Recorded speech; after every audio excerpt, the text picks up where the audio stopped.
We're back again with more fat acceptance TikTok cringe. And in case you didn't know, my name is Lisa. I am currently losing weight as a morbidly obese person. And there's nothing that annoys me more than people who are actively discouraging me and people like me from accomplishing our goals. They may say they're not trying to do that, but when they're saying you could be healthy at every size, you can be, I say this all the time, my example is 300 pounds, then you can be healthy, then we know that they're lying to you. Today we're going to be looking at an interesting concept I've stumbled across in the fat acceptance sphere, and that is this talk of the thin ideal. Now, what is the thin ideal? Well, essentially it's this universal conspiracy of what the world expects a woman's body size to be. It apparently also has nothing to do with health, and it includes all your isms in there. It includes racism, sexism, capitalism, you name it. And here is a video explaining just that. But who the fuck told us women that we should weigh 120 pounds? Miss Girl, I have a whole list for you. White supremacy, the patriarchy, just men in general, our mothers, Jillian Michaels. I could agree with that one there. Jillian Michaels is not, she should not be telling anybody how to lose weight or what they should weigh. She's lost all credibility. Every TV show made between 1970 and 2001. Jenny Craig, Weight Watchers, Noom, our mothers and grandmothers, medical professionals such as doctors, school nurses. Okay, but it wasn't who's saying you should be a healthy weight. It was who's saying you should be 120 pounds. Now, if you're talking about Hollywood, for sure, they want you to be as small as possible, especially between the 70s and 2001. That one I'll give you. But if you are 5'11" as a woman, you should definitely not be weighing 120 pounds. BMI. The BMI, that's the metric. They would not tell you to be 120 pounds.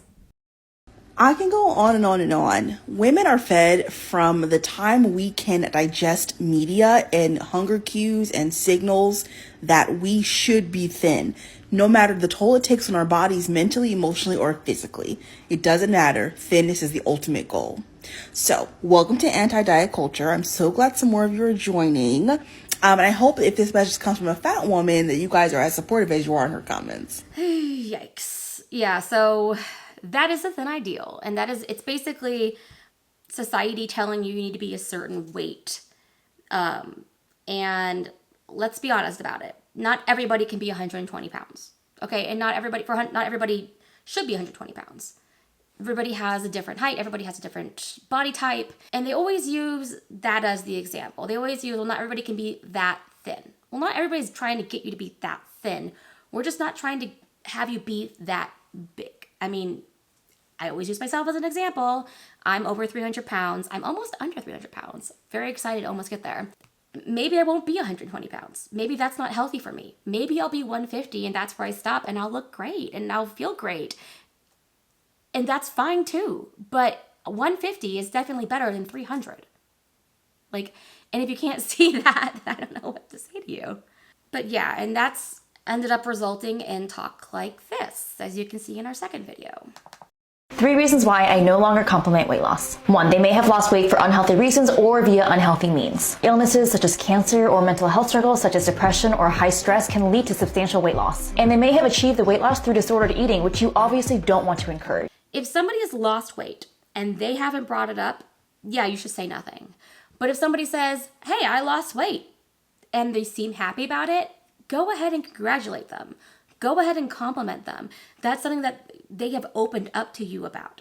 Now, I will say I was touchy about this when I lost 85 pounds, and there was just and I was very self-conscious. It's really hard to explain. I was really self-conscious because I was going through a hard time during this, and I had people who had never complimented me in my life coming up to me and saying, wow, you look great. And I'm like, why are you even talking to me? You've never talked to me before.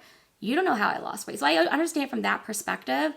What I'm afraid of is, and I'm not even kidding, it always ends up at, you should just never even encourage someone to lose weight. Even if they're encouraging themselves, right? That's where it always ends up. 2, even if someone likes the compliment, it can reinforce the idea that weight loss is always something to be celebrated, whereas weight gain is perhaps not.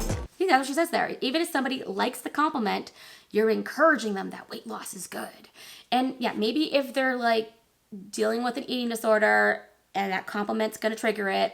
I mean, you don't know who has an eating disorder or not, but you can't live your life as if everybody has an eating disorder. So if they are happy about something, it's okay to be happy for them if you're assuming that they're healthy. If they're not, then yeah, take that. Everything is different. Everybody, there's nuance to everything. I get that. You're taking it too far. And the silence or criticism that people are met with when they do gain weight is oftentimes very loud. It can make people terrified of gaining the weight back, which in and of itself can lead to unhealthy thought patterns and behaviors. You see, they always say that. They always say that people are going to come up to you and just like be nasty to you about weight gain. The only issues I've ever had with that are family members. And family members are the people who tell you the truth. They're the people who are allowed to say they're concerned about you for whatever reason. I think the only place I've ever had a stranger comment to me about my weight was in Asia, where that's culturally acceptable. It's not culturally acceptable in life. Like, not the internet. The internet's not real life. TikTok is not real life. Twitter is not real life. In real life, it is not acceptable for somebody to come up to you and say, you look fat, right? It's actively discouraged.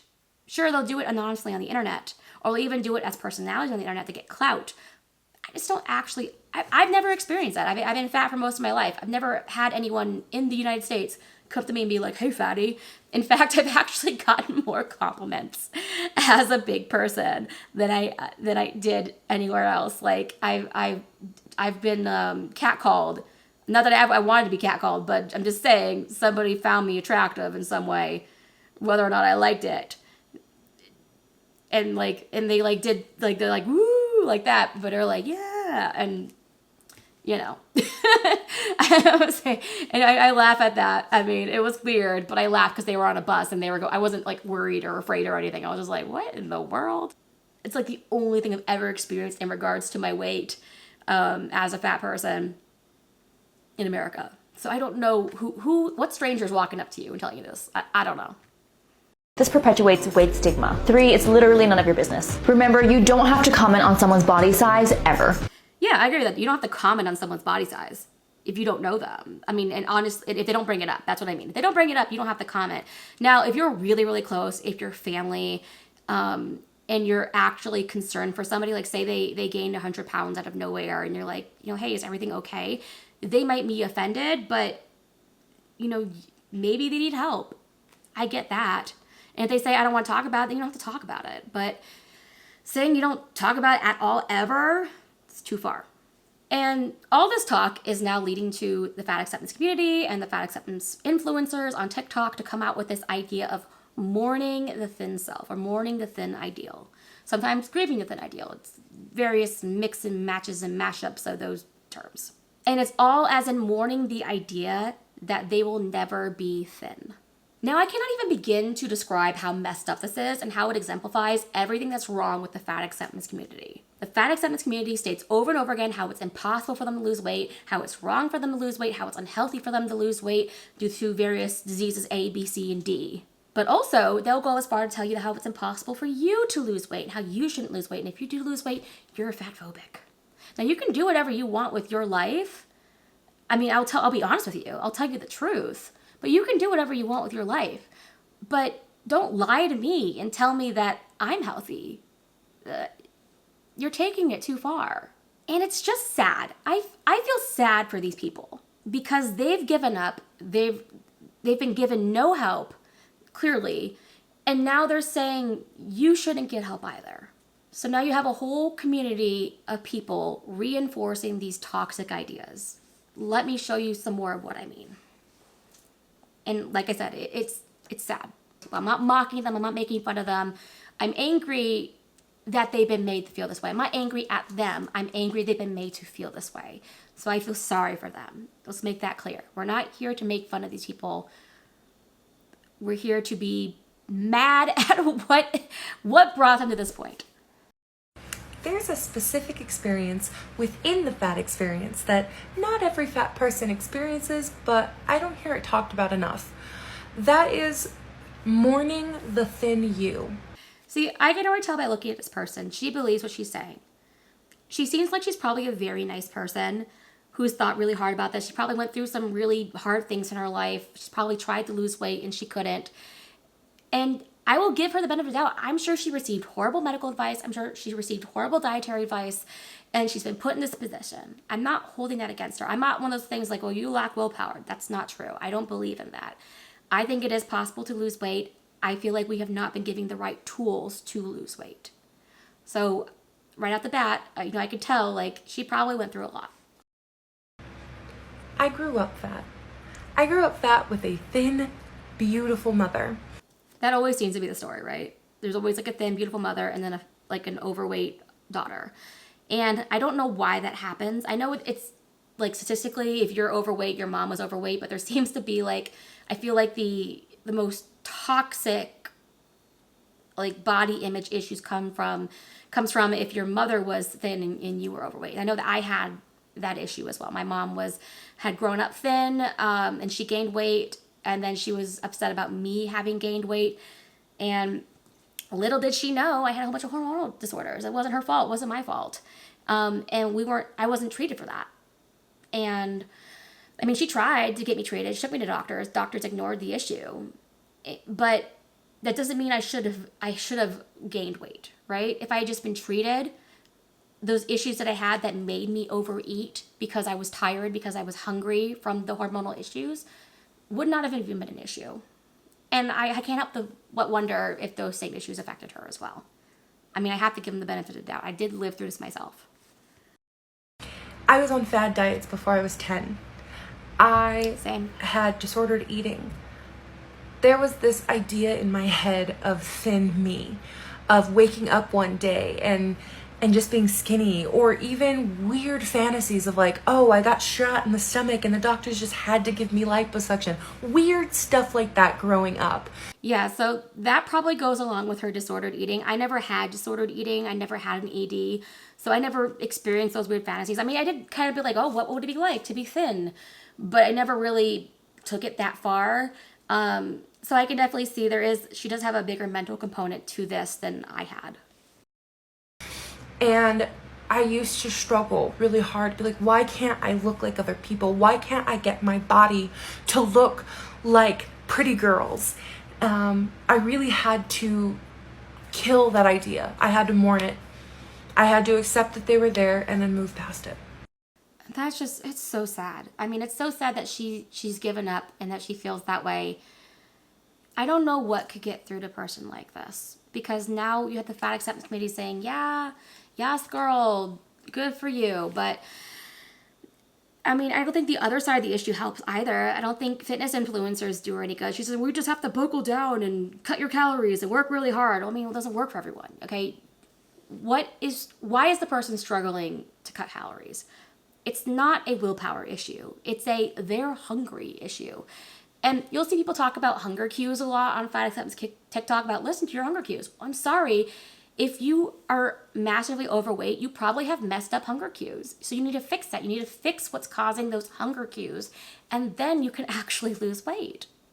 But yeah, I don't know. Let's go on to the next video. I don't know if I'm the only one who feels this way. I really don't think that I am, but in this whole like fat liberation, body positive movement and life that we actively participate in, no one really talks about like the grief behind realizing that like we're not going to be skinny. Well, they say no one talks about it, but we're literally watching a bunch of videos of people talking about it. So I don't know who they're talking to. And like that's so much in the process of body acceptance. And I think there's a lot of like hoorah rah around like loving your body, but also like I'm sad that I'm not going to be skinny.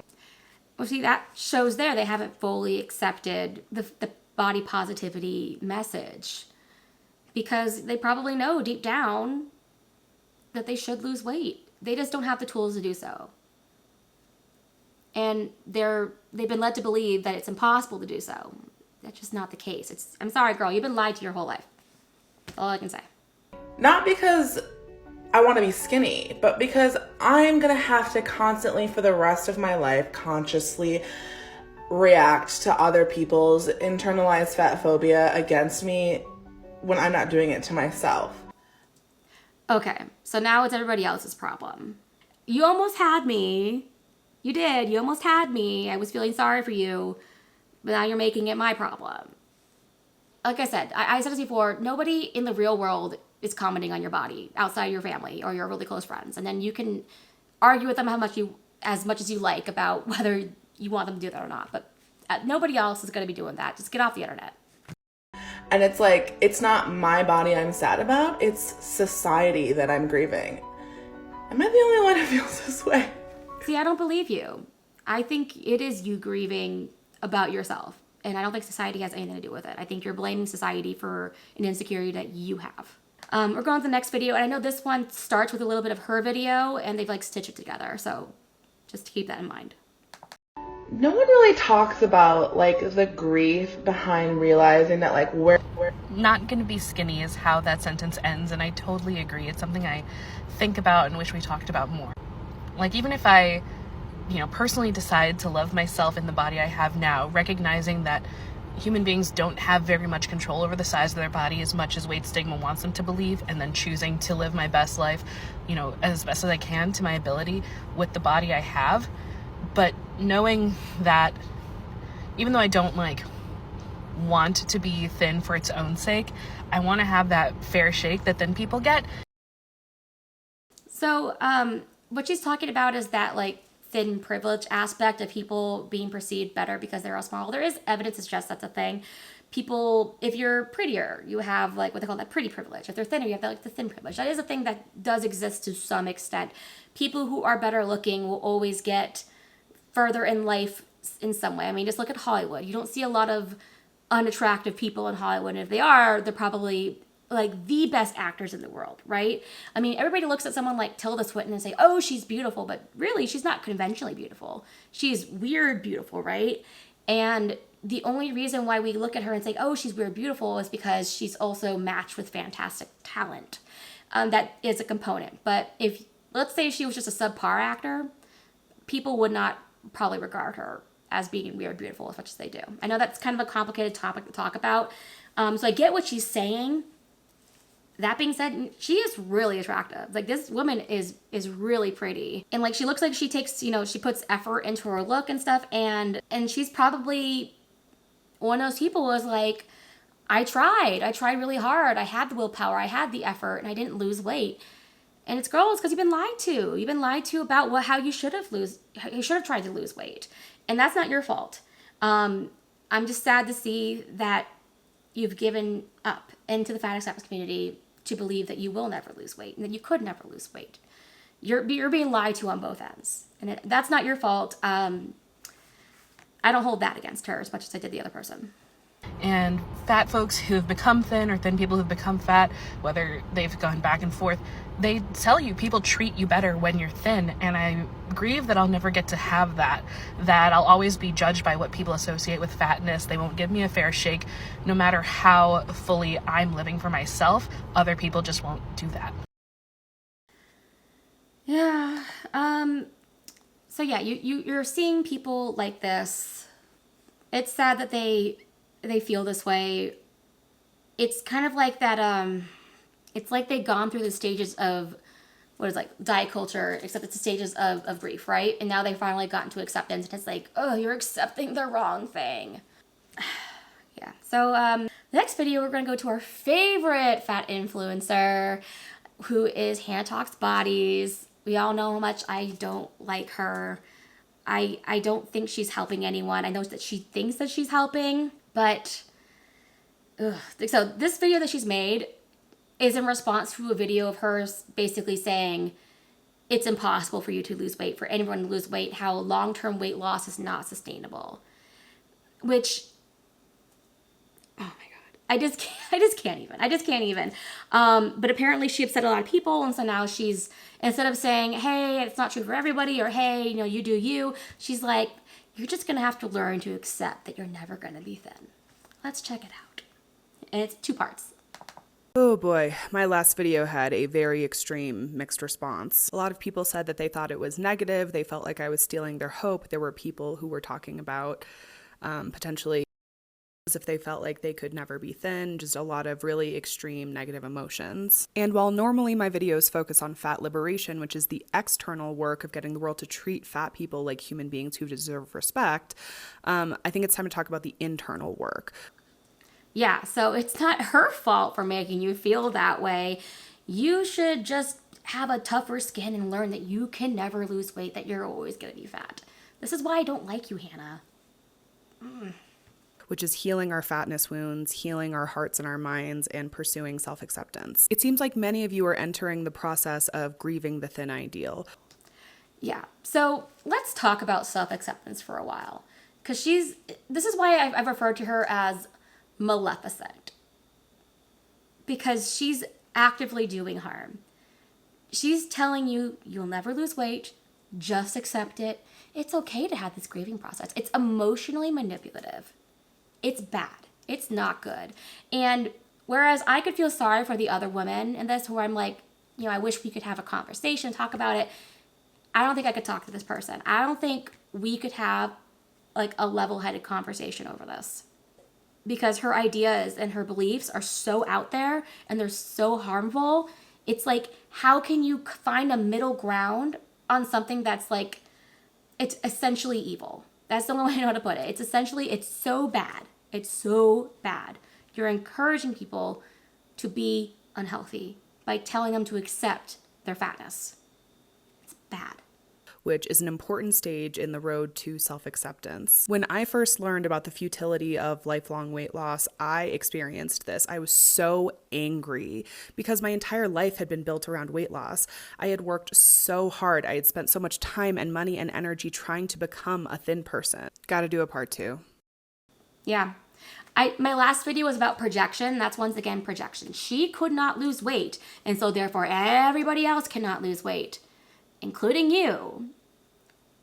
And so rather than accept her own issues regarding that, she has to project it onto everybody else out there. So we have one more video to do. Another Hannah Talks Bodies, part 2. Part 2. I felt like everything I had worked for my entire life had now been rendered meaningless. As fat people, we are taught from day one that we cannot experience happiness, success, love, acceptance, anything positive until we stop being fat people and we become thin people. I'm successful and I'm fat. No one ever taught me that. My parents are always like, you're going to be successful, you're going to make money, you're going to be independent, go out there and do it. It had never had anything to do with my body. So I'm sorry somebody told you that.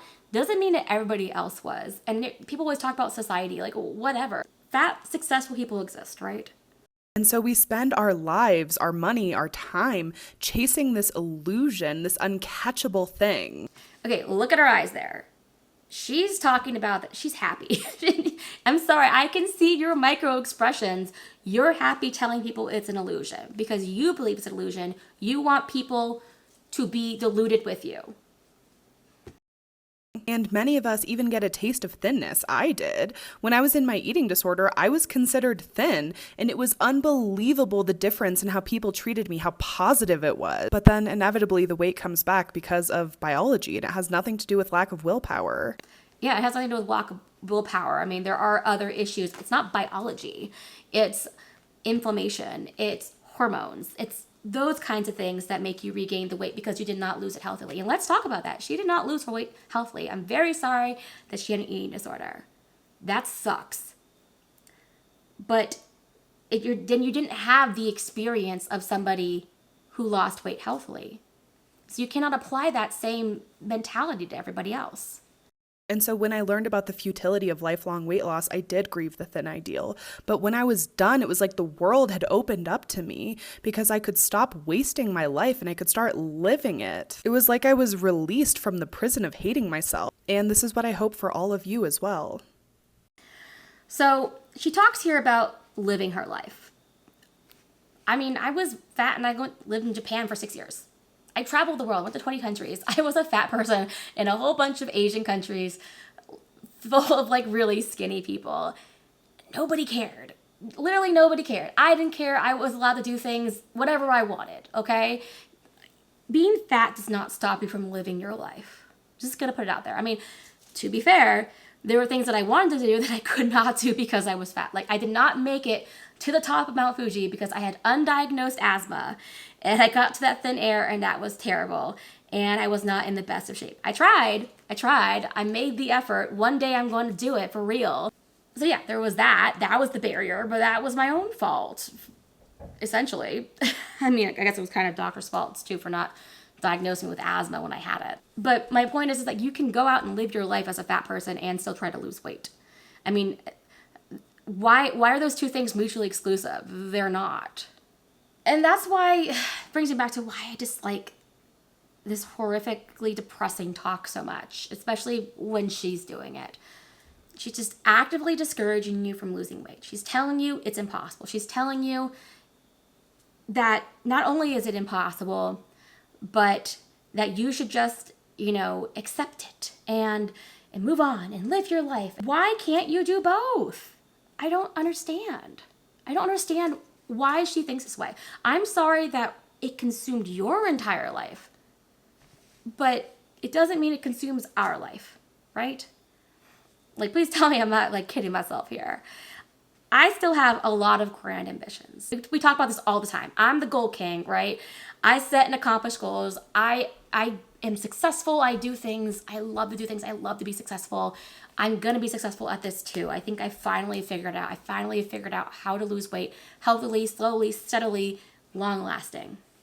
And I still have many other dreams. Like I love hiking. I want to hike the Appalachian Trail for 6 months, like that full thing. Maybe 3 months if I'm fast. Let's be honest, it's gonna be a long time for me.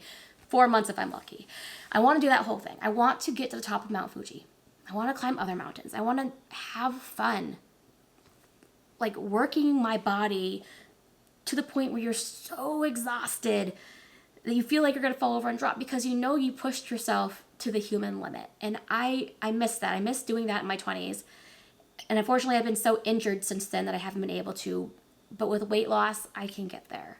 And so that's what I'm looking at. I'm looking at that's going to help me live my life because I can't do those things that I want to do now. Yes, there's other things that I can do, and I'm having fun doing that, having fun living my life as a fat person. But there's more that I can do when I do lose weight.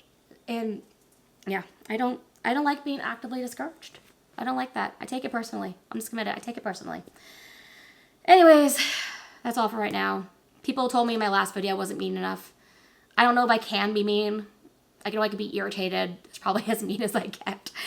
Anyways, you guys have a good evening. Stay tuned for more TikToks, vlogs, weight loss updates, you name it. Have a good week.